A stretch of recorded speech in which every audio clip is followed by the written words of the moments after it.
The App.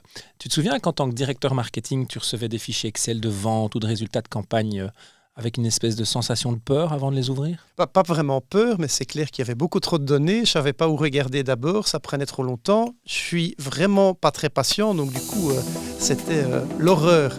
Tu as une solution pour moi? Aujourd'hui, l'IA, normalement, va pouvoir nous aider et nous raconter les chiffres comme une histoire. Ok, je suis preneur, raconte-nous. Let's go! AI Unboxed. Le podcast qui démystifie l'IA. Je suis Ab. Je suis Nico. Et ensemble, on partage nos échanges sur cette révolution. Let's go! Ok Nicolas, bon, tu peux me résoudre une grosse frustration, mais ça veut dire quoi l'IA qui me raconte une histoire avec mes données? C'est tout l'apport du langage. Je dis souvent que dans LLM, le plus important c'est le L du milieu, c'est le language, parce qu'on peut enfin parler aux machines et les machines peuvent nous parler. Avec la grande différence que les machines, un fichier Excel rempli de chiffres avec 14 onglets et des formules croisées un peu partout, pour l'IA, ce n'est pas un problème de l'analyser vite et de ne pas se tromper. Donc à la limite, j'ai plus vraiment besoin de connaître la statistique ou les maths pour pouvoir faire mon analyse? Non, ni la statistique, ni les maths, ni les formules Excel, ni comment jongler avec un tableur. Tu as plein de solutions. Soit on peut évidemment uploader un fichier Excel, par exemple, dans ChatGPT et discuter à propos de ce fichier, lui demander de nous sortir des statistiques, des éléments, des conclusions en fonction des chiffres qu'il voit. Et on peut aussi, de manière beaucoup plus intégrée, beaucoup de PME ont la suite Microsoft, par exemple, avec Copilot qui peut être activé, qui est l'IA de Microsoft, qui se base sur OpenAI. Et là, on peut ouvrir un fichier Excel et discuter avec le fichier Excel. Écoute, en mentionnant Copilot, tu me fais penser à une image quelque part. C'est que beaucoup de gens ont du mal à lire une carte pour trouver leur chemin. Parce que voilà, il y a beaucoup de données, beaucoup d'éléments, etc. Avait du mal. Voilà, c'est ce que j'allais te dire, c'est que en fait, l'IA qui me raconte mon histoire sur les données, c'est un peu comme le GPS qui analyse à ma place les cartes, quoi. Ça nous a enlevé des compétences, à nous humains, et ça le fera encore. C'est potentiellement un risque dont on ne parle pas assez. Mais c'est que l'humain va perdre en compétences. Mais on typiquement, va y venir, moi j'ai encore appris au scout et au tout début de ma vie, et quand j'ai appris à conduire, j'avais une carte de la Belgique dans ma voiture. On essayait de mémoriser les points clés. Exactement, j'avais une carte de Bruxelles aussi, et je me souviens des engueulades quand ma mère essayait de lire la carte pour mon père, etc. C'est une compétence qui se perd, qui va se perdre, on n'en a plus besoin. Et l'analyse d'un fichier Excel, c'est une compétence qui va se perdre. Maintenant, ce qu'il faudra être, c'est beaucoup plus stratège, marketing, tourner vers le business que tourner vers la technique de pouvoir jongler avec des cellules. On va y venir parce que selon moi, il y a quand même des bases qui restent importantes dans ces compétences. Mais prenons ce problème étape par étape. Donc moi, j'ai d'abord une première question pour toi qui a vraiment vécu dans ce monde du marketing du côté de l'annonceur. Des tableaux, des récaps, tu as dû recevoir beaucoup de data et tu as dû aussi souvent les digérer pour les présenter à un conseil d'administration, à un conseil de direction. Pourquoi, pour les PME notamment, à qui on s'adresse, mais et d'ailleurs pour les PME, elles n'ont pas souvent assez fait le focus là-dessus. Pourquoi des datas dans le business, dans la stratégie d'une entreprise sont essentielles? Ça permet d'objectiver les décisions, ça permet de convaincre, si effectivement on parvient à raconter une bonne histoire. Et je crois que ça permet surtout d'éviter beaucoup d'erreurs. Et même si on est dans ce podcast très fort partisan du tester, il y a quand même, quand on a déjà la réponse dans ces chiffres, ça ne sert à rien d'encore tester. C'est une perte de temps et de moyens. Donc je pense que c'est surtout à ce niveau-là que c'est important. Et un des grands freins ou un des grands principaux obstacles auxquels on était confronté, c'était...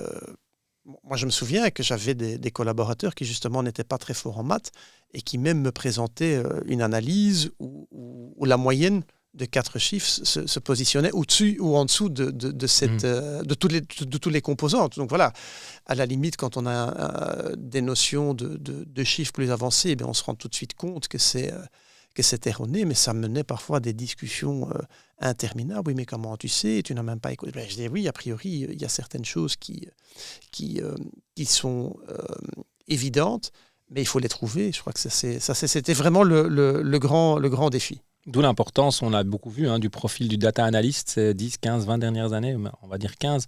Un peu partout dans toutes les entreprises, on cherche un data analyst qui en fait a des bases mathématiques, scientifique, on va dire, qui est capable de faire parler les chiffres.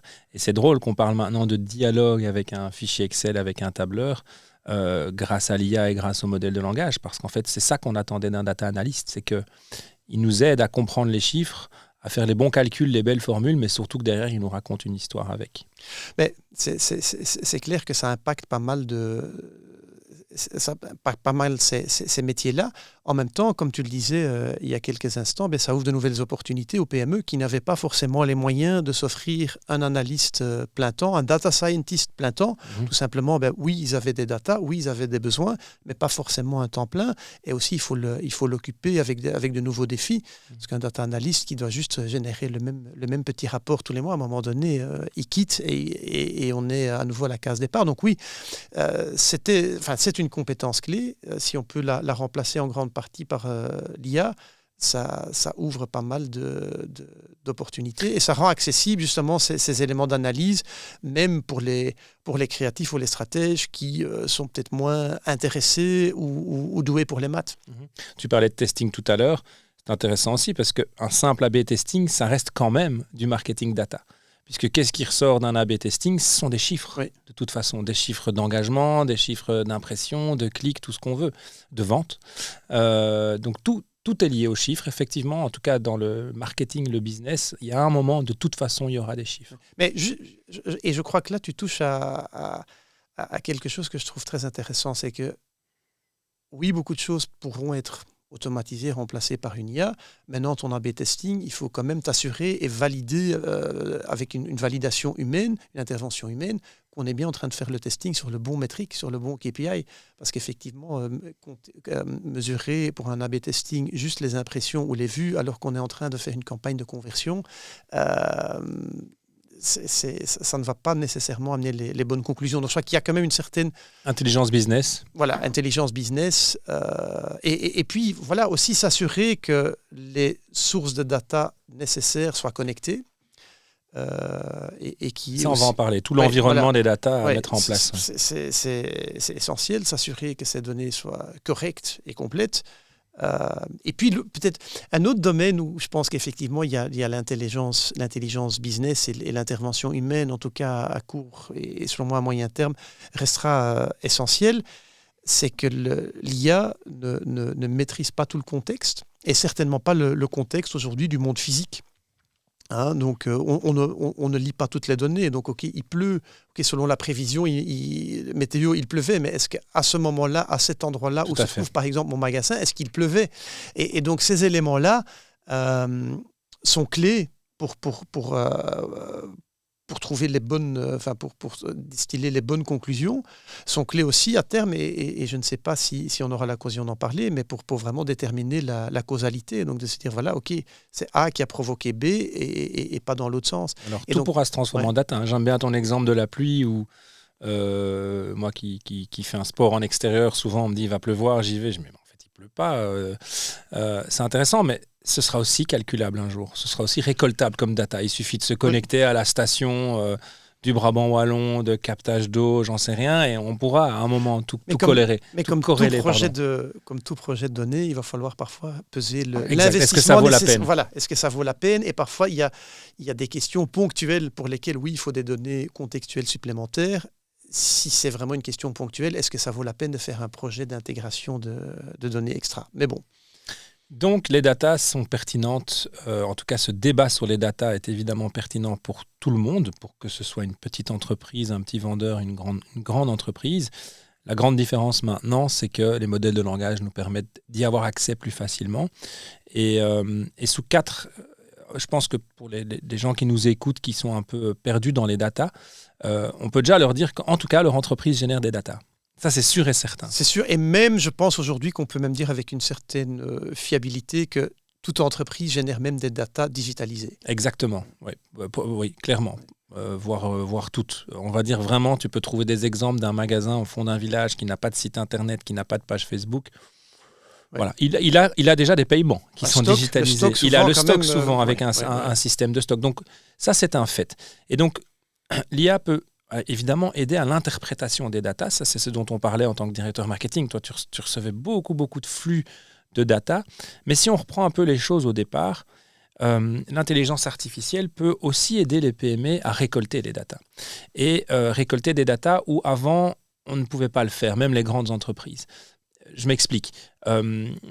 Si on nourrit une IA avec l'entièreté des datas de l'entreprise, il y a des datas qui proviennent évidemment du business, les ventes, on en a parlé, du marketing, l'engagement, le nombre de clics, le fameux ratio de clics sur une campagne, etc., etc. Les budgets investis, tout ce qu'on veut. Là, il y a plein de chiffres en marketing, en vente aussi. Mais il y en a d'autres. Il peut par exemple sortir des datas, c'est-à-dire des tendances, sur base d'un fichier qu'on lui envoie avec l'entièreté des dernières conversations du support client avec les clients, par exemple, qui sont des conversations texte ou même vocales. On lui demande de tout analyser, de tout prendre en compte avec certains profils clients. Mais lui, peut nous sortir des tableaux avec des tendances chiffrées. Oui. Clairement, les clients entre telle tranche d'âge et telle tranche d'âge appellent plus dans 20% des cas. Pour catégoriser, ensuite compter et mettre des statistiques et des comptages précis. Donc le tout premier avantage de l'IA, c'est de nous aider à les récolter. Ça, c'est la première chose. Le deuxième aspect, c'est une fois qu'on a récolté toutes ces données, il faut bien les structurer. Un des gros défauts des entreprises... Désolé de t'interrompre, mais même... il y a encore une étape, je pense, entre les deux, c'est que collecter, oui, et même valider qu'il y ait des données manquantes. Oui. Jusqu'à un certain... Donc, est-ce que mes données sont complètes? Je le mets presque dans la deuxième étape, c'est-à-dire structurer ces données. C'est-à-dire qu'à un moment, on a tout récolté, c'est un peu le bazar, il y a des sources différentes.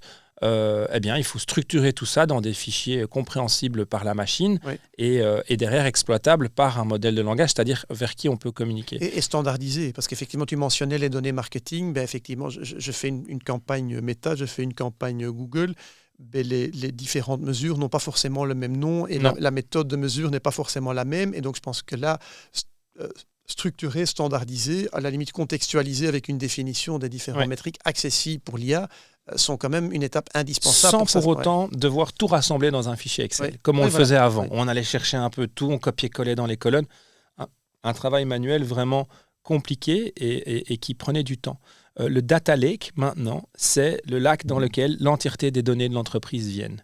Ensuite, quand je dis structuré, est-ce que c'est en tête, on a tous, on va tout mettre dans un beau fichier Excel avec... Non. En fait, structurer, c'est permettre à l'IA d'y avoir accès facilement quand elle en a besoin. Et des définitions, de quand même effectivement contextualiser un petit peu certaines... Surtout si c'est des mesures spécifiques à l'entreprise. Exactement.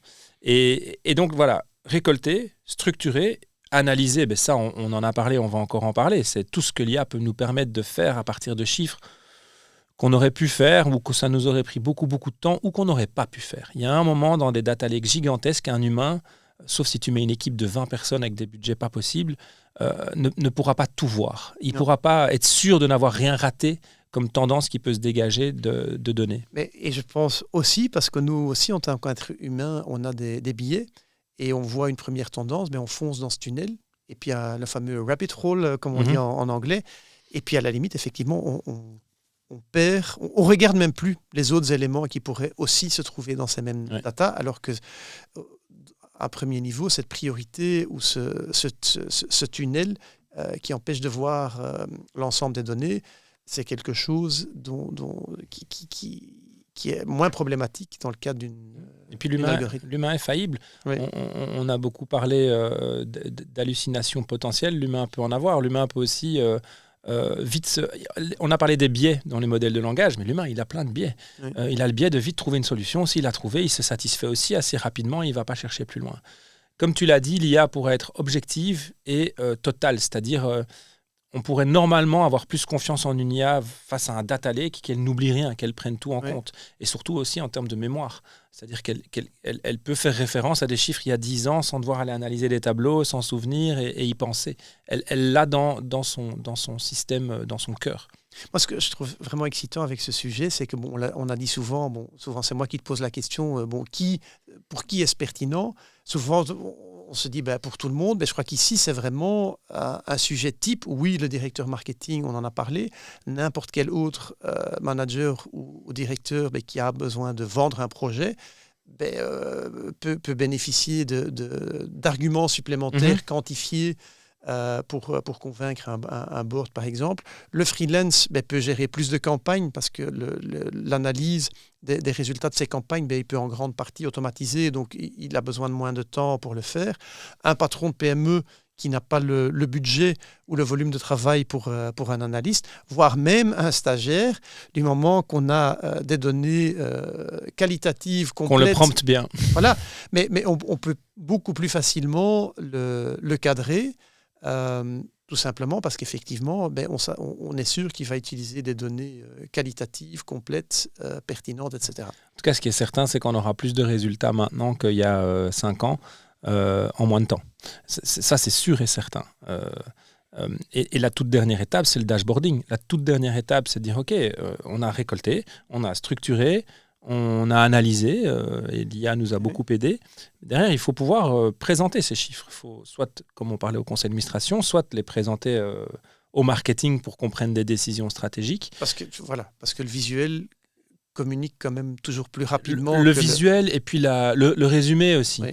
Souvent, toi, on a dû te présenter des agences 2-3 chiffres qui, en fait, derrière, chaque chiffre avait un Excel complet. Mais souvent, on m'a présenté une vingtaine ou une trentaine de mesures et effectivement, ça manquait, ce résumé manquait vraiment. C'est ça. C'est ça. Et donc voilà, beaucoup d'avantages, clairement. Et comme tu me l'as déjà dit, plus besoin d'être un scientifique pour pouvoir exploiter des données. Et ça, c'est pour moi la vraie révolution dans le business. Parlons peut-être un peu outils, pas tellement algorithme ou modèle IA. Tu parlais dashboards.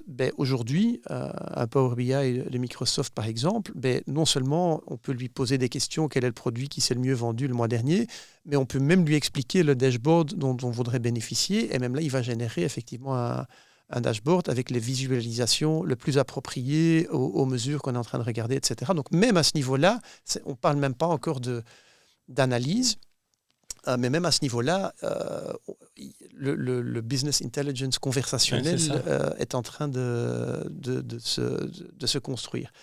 Et ensuite, ces compétences sont déjà intégrées dans pas mal d'outils qu'on utilise. Quand on regarde Google Analytics avec le GA4, il va automatiquement même émettre des alertes quand il détecte des anomalies, des tendances, etc. Cette analyse conversationnelle est intégrée dans l'outil et n'a même pas besoin nécessairement d'être initiée par un être humain. Oui, il va générer une alerte en disant, voilà, je n'ai plus de trafic Google. À la limite, il va voir que c'est la campagne qui performe plus ou moins. Et donc, c'est vraiment... c'est intégré déjà à énormément d'endroits. Tu parlais aussi d'Excel avec Copilot. Mais ça, c'est tout typiquement l'avantage de l'environnement Microsoft. Power BI, Excel, avec Copilot qui englobe tout. On n'est pas loin justement d'une solution intégrée. Avec la seule différence, c'est que je pense que plus personne n'ouvrira Google Analytics. Plus aucun humain ne va aller voir dans Google Analytics, ce qui est quand même un truc d'ingénieur aussi, quand on gratte un petit peu. Pour vérifier si les données générées par l'IA sont correctes, de faire quand même des échantillons. Il y a comme les hallucinations existent toujours. Non, alors les hallucinations existent, mais qu'une fois qu'on a connecté notre IA à notre Google Analytics, pour moi, il ne peut pas se tromper dans les chiffres qu'il récupère. Peut-être que les chiffres ne sont pas bons parce qu'on a allé les collecter au mauvais endroit. Peut-être qu'en sortie, il va halluciner. Mais le lien entre les deux, c'est des chiffres. Il y a un moment, on a confiance en un ordinateur pour ne pas se tromper d'une case dans une cellule Excel. Contrairement à un humain. Mais j'ai quand même vu des exemples où l'algorithme ne trouvait pas forcément la mesure nécessaire pour répondre à la question et où il a imaginé une mesure dont les chiffres ne se trouvaient pas dans Analytics ou un autre système, peu importe. Et donc très certainement que les données étaient mal structurées. Parce que ça aussi, c'est un gros problème actuellement. Des entreprises qui ont déjà des datas, qui ont plein de fichiers Excel, qui ont plein de rapports de campagne, si certains ont été faits en interne et mal structurés, mal faits au départ, là, on va générer nous-mêmes des erreurs, on va générer des hallucinations parce que les colonnes sont mal référencées, c'est pas le bon format de chiffres à l'intérieur alors qu'on annonçait du texte, etc., etc. Mais là-dessus aussi, une des premières étapes, c'est de dire, OK, voilà tout notre data lake et on va faire tourner une intelligence artificielle pour aller repérer les problèmes de formatage ou de structure dans les fichiers. Donc, vraiment, apport, on mentionnait il y a quelques moments sur la qualité des données. Diminuer les erreurs, clairement. Toujours est-il que mauvais prompt, c'est le fameux shit in, shit out dont on a déjà parlé plusieurs fois, mais c'est évident. Et c'est là où je pense que l'expertise, que ce soit en maths ou en statistique de base ou que ce soit en IA, reste quand même essentielle. C'est-à-dire poser une question avec un bon ou un mauvais prompt à une IA ou à un outil pour lesquels il ne dispose pas de l'information nécessaire, il n'a pas été entraîné avec ces infos-là, on augmente fortement ou bien de tourner en rond ou bien d'être face à une hallucination. Donc je pense que là, comprendre comment ça fonctionne et que oui, si les données n'ont pas été utilisées pour entraîner, ça ne sert à rien de poser la question parce que la réponse sera absente ou foireuse. C'était comme dans le business avant. Hein. Si tu posais une question complètement un petit peu biaisée ou pas cohérente à ton business analyst, il allait avoir du mal à te donner une réponse cohérente. Ici, par exemple, une question réaliste, c'est dans toutes les datas, quels sont mes produits sous-performants ce trimestre ? Voilà. Tu as mes chiffres de vente, donne-moi tout ce qui est sous-performant. Ça, c'est la première question. Il va te dire, tel et tel produit ont moins vendu que, parce qu'il a tout l'historique des ventes des années précédentes et des trimestres précédents. Ensuite, tu pourrais, alors, OK, il te sort le produit XY qui a sous-performé. Puis tu peux lui dire maintenant pourquoi il a sous-performé. Et là, bam, les connecteurs se mettent en route, toutes les API se mettent en route. OK, je vais aller checker dans les visites sur le site web, dans le Google Analytics, dans les résultats de la dernière campagne envoyée par l'agence qui est dans notre data lake, etc. Et là, il va pouvoir faire un travail qui aurait demandé quand même des jours et des jours, ou des heures en tout cas, d'analyse d'un profil high level. Ça, c'est sûr. Mais il faut effectivement qu'il puisse se connecter à toutes les API. Et si, par exemple, les ventes des États-Unis manquent parce qu'ils sont sur un autre back-office, etc., c'est là où il faut quand même comprendre. On a énormément de données et il faut absolument éviter l'écueil des grands projets de data où on essaye d'emblée de connecter toutes les datas, de collecter toutes les datas, et on attend tellement longtemps le projet que tout l'enthousiasme, tout l'engouement n'est plus là. Donc comment, de façon très pratique... il faut bien faire les choses dès le départ. C'est comme, choisir un outil, je crois déjà, un outil de visualisation, c'est important d'en choisir un et de commencer. Je pense que ça c'est sûr. Ils se valent principalement... Ils se valent tous. Et à l'avenir, ce ne seront plus les mêmes. Hein. L'avenir, potentiellement, c'est l'IA qui fera aussi tout ça, le modèle de langage qu'on aura choisi, sans avoir besoin d'un énième partenaire externe pour afficher. Et qui souvent apporte quand même certains connecteurs, comme tu disais tout à l'heure, aujourd'hui. Commencer par une vraie question qui se pose Commencer par une question. Commencer par tester. D'abord, en tout cas, la première chose, c'est commencer par faire une bonne recherche de ce qui existe déjà en entreprise. Beaucoup d'entreprises ont des datas dont elles ne se rendent même pas compte qu'elles les ont. Et je donne souvent l'exemple. Tu peux construire une maison très vite avec des fondations vite faites. Ça va être beau le premier jour. Après un an, ça va être une catastrophe. Il faut investir, pour moi, beaucoup de temps et potentiellement de l'argent en tout cas, dans les fondations. Et les fondations, c'est être conscient de ce qu'on a comme data et de les réunir techniquement et technologiquement au même endroit. Mais il y a quand même un certain équilibre à trouver. Je pense qu'effectivement, avoir la vision, la vue d'ensemble et savoir vers où on va, en même temps, je crois qu'il ne faut pas attendre pour commencer que toutes ces données soient connectées. Et là, prendre une question concrète qui se pose, peut-être pas au quotidien, mais de façon fréquente, et dont on sait si on a la réponse, je vais agir demain, ça permet de commencer avec un ensemble de données peut-être plus restreint, qui sont plus faciles à connecter. Et puis après, effectivement, petit à petit, étape par étape, on implémente l'ensemble de la vision data. L'exemple de tout à l'heure. Avoir un fichier de vente de ce dernier trimestre. Lui balancer simplement le nom du produit, le nombre de ventes, le prix du produit, lui balancer les fichiers des 2-3 trimestres précédents. Déjà, juste tester comme ça et lui dire, tiens, que penses-tu de ce qui arrive à l'évolution de nos ventes ? Voyez un petit peu. Je pense que rien que dans le ChatGPT public actuel, la plupart des responsables d'entreprise, des PME vont être scotchés par le résultat. Scotchés. Encore une fois, tant que leurs tableaux de vente sont correctement faits. Mais pour la plupart, ils utilisent déjà un ERP, ils utilisent déjà des CRM, etc. Donc des données, ils en ont.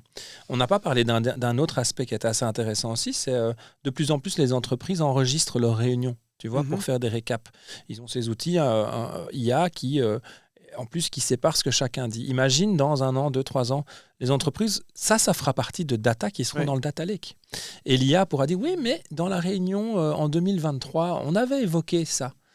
Combien d'humains vont lire les minutes meeting de 2023 ? Combien vont... Déjà, est-ce qu'ils lisent celle de la semaine dernière ? Évidemment, mais donc ça, c'est passionnant de se dire que l'entreprise pourrait avoir en même temps toutes ces data externes et également...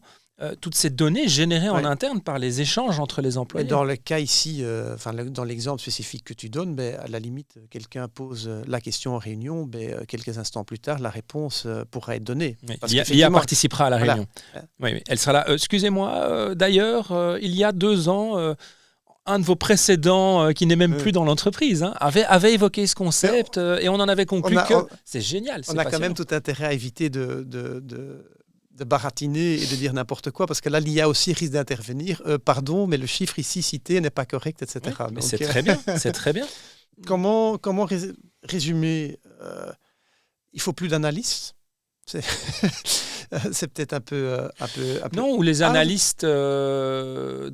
Alors, je vais répondre différemment. Les analystes actuels, je pense, ont toujours une magnifique vision sur ce que peut procurer les data. Ouais.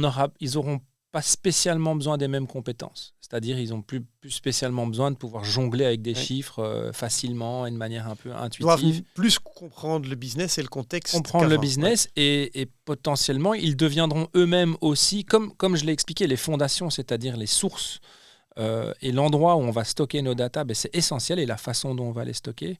Donc les analystes, ils auront potentiellement cette responsabilité en plus de faire le scan de l'entièreté de ce qu'il y a comme data autour de l'entreprise et de dire, OK, maintenant, je vais les récolter. Il y en a, c'est des partenaires externes, il faut mettre une API pour que ce soit automatique. Il y en a, c'est les réunions internes, on vient d'en parler. Il y en a, c'est les chiffres de vente, ça vient de notre RP à nous, donc c'est pas grave. Voilà, et de créer un petit peu son propre RAG à soi. Oui, voilà, et s'assurer que les données sont mappées, sont connectées, et qu'on s'assure effectivement quand même que les mesures collectées soient calculées avec la bonne formule. Donc on aura encore besoin de data analyst, seulement il pourra faire plus en moins de temps, j'en suis persuadé. Il pourra potentiellement mieux raconter les histoires, surtout si à la base c'est un scientifique mathématicien, potentiellement c'est pas son vrai talent de derrière faire parler les chiffres. Et oui, l'IA clairement permettra de raconter cette histoire sur base de data un peu brute et un peu froide. Et je voyais quelques études qui démontrent qu'en tout cas aujourd'hui, l'apport de cette technologie, de ces outils, n'ont pas nécessairement diminué l'emploi. C'est plus qu'effectivement, c'est une combinaison et qu'on fait plus, on génère plus d'insights. On va beaucoup plus vite. Si le vendredi soir, on voit que la campagne ne performe pas, on peut très rapidement la changer et changer le fusil d'épaule. Donc, oui, alors on ne va pas reparler de l'emploi non plus maintenant, mais effectivement, dans les plutôt les moyennes entreprises qui avaient déjà un responsable data, je pense qu'il restera là tout seul, mais il fera plus et il fera mieux. Ouais. Dans les grandes entreprises qui avaient une équipe data, potentiellement, l'équipe va diminuer et il ne restera plus que quelques personnes qui feront la même chose qu'avant, voire mieux, avec moins de monde. Mais donc, il faut la vision data. Quelles sont les data, éventuellement, quelles sont les data manquantes. Il faut la structurer. Il faut faire une roadmap dans ce cas-là. Voilà, une roadmap et partir, je pense, étape par des questions qui sont souvent posées, parce que voilà, c'est là qu'on va générer quelque part le retour sur le projet, sur l'investissement qui est quand même là au départ. Et puis, je pense qu'il y a un vrai projet de changement à mettre en place où petit à petit, on va s'assurer que cette fonctionnalité, cette opportunité soit utilisée au quotidien par l'ensemble des fonctions qui existent déjà aujourd'hui dans une entreprise. On a peut-être oublié cet aspect-là, c'est qu'on parle beaucoup du responsable data qui va présenter ses dashboards, mais en fait, si tout est bien fait et que l'entreprise a une forme de chat GPT interne, comme presque toutes les entreprises vont avoir dans les mois et les années à venir, en fait, ça rend les data accessibles à tout le monde. Que ce soit à monsieur de l'accueil, que ce soit au marketing, que ce soit à la direction, on a une question sur nos data, on peut la poser sans spécialement devoir ouvrir un fichier Excel, aller voir dans le 4e onglet. Donc ça les rend accessibles à tout le monde aussi. Alors qu'avant, il fallait justement les dashboarder, il fallait les rendre digestes et accessibles. Maintenant que l'IA peut nous les expliquer, et puis n'importe qui peut dire « Ah mais tiens, ce que tu m'expliques là, c'est trop compliqué, fais-moi un tableau ». Il fera un tableau, il n'y a pas de problème. Ouais. Et l'instinct humain, ça, pour moi, ça reste, comme on dit en néerlandais. Ça reste chez le data scientist qui a aussi parfois des instincts. Quand on fait des A/B testing, quand on faisait des A/B testing, on y allait en marketing, on a beaucoup parlé d'instinct marketing. On sent que ça va marcher. Après, on attendait que les chiffres nous le confirment. Bon, de plus en plus, potentiellement, l'instinct va perdre un petit peu de valeur parce qu'on pourra avoir des prédictions basées sur de la data si on a beaucoup de data. Et faire confiance à la data. Mais l'instinct jouera encore un rôle quand même pour moi, c'est-à-dire d'une part,